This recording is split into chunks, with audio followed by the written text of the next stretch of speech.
Hello, ഇന്ന് ഞാൻ ഒരു സങ്കടകരമായ കാഴ്ചയാണ് കാണിക്കുന്നത്. എനിക്ക് സത്യം പറഞ്ഞാൽ ഭയങ്കര സങ്കടം ആയിപ്പോയി അവിടെ ചെന്നപ്പം.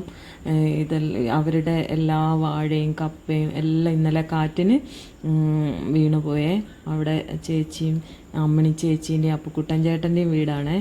ഞങ്ങളെ വീടിൻ്റെ അടുത്ത് തന്നെയാണ്. അങ്ങനെ ഞങ്ങൾ ഇന്ന് ചെന്നപ്പം ആ ചേച്ചി ഭയങ്കരമായിട്ട് സങ്കടപ്പെടുന്നതാണ് കണ്ടത്. ഭയങ്കര സങ്കടമായിപ്പോയി. എല്ലാ വാഴയും ആ ചേട്ടൻ എല്ലാ ദിവസവും പണിക്ക് പോയി വന്ന് വൈകുന്നേരം എല്ലാ ദിവസവും ഈ വാഴയ്ക്കും ഈ കപ്പയ്ക്കും വേണ്ടി ഒരുപാട് പണിയെടുത്ത് രാത്രി പുലർച്ചെ 4 മണിക്കൊക്കെ എണീറ്റിട്ട് നനച്ച് എല്ലാം ആക്കിക്കൊണ്ടിരുന്ന വാഴയാണ്.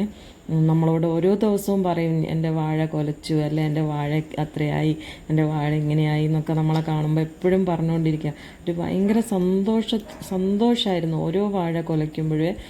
അപ്പോൾ ഇന്ന് ഈ സങ്കടം നമുക്കും കാണാൻ പറ്റിയില്ല. അവർക്ക് ഭയങ്കര സങ്കടം. കാരണം ഓരോ കൊലയും അത്രയും വലുപ്പമായിട്ടുണ്ടായിരുന്നു. വലിയ കൊലയായിട്ട് വന്നതാണ്. ഞങ്ങൾക്ക് തന്നെ അത് കാണുമ്പം ഭയങ്കര സങ്കടം. അപ്പോൾ അവരെ അവസ്ഥ ഒന്ന് ആലോചിച്ച് നോക്കിയാൽ. നമ്മളെ മഴയൊക്കെ തുടങ്ങിയതേ ഉള്ളൂ, അപ്പോഴേക്കും കാറ്റ് കാരണം ഇത്രയും കൃഷി നശിച്ചു. ഞങ്ങൾക്ക് ഇതെല്ലാം കാണുമ്പം ആ ചേച്ചീനെയൊക്കെ കാണുമ്പം ഭയങ്കര സങ്കടമായിപ്പോയി.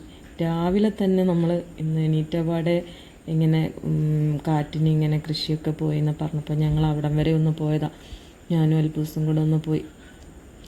പക്ഷെ എന്ത് ചെയ്യാനാ, എല്ലാ വാഴയെന്ന് പറഞ്ഞോണം വീണുപോയി. ആകെ ഒരു വാഴ എങ്ങാനേ അവിടെ നിൽക്കുന്നുള്ളൂ. ആ ഒരു വാഴ മാത്രം ആ ചേച്ചി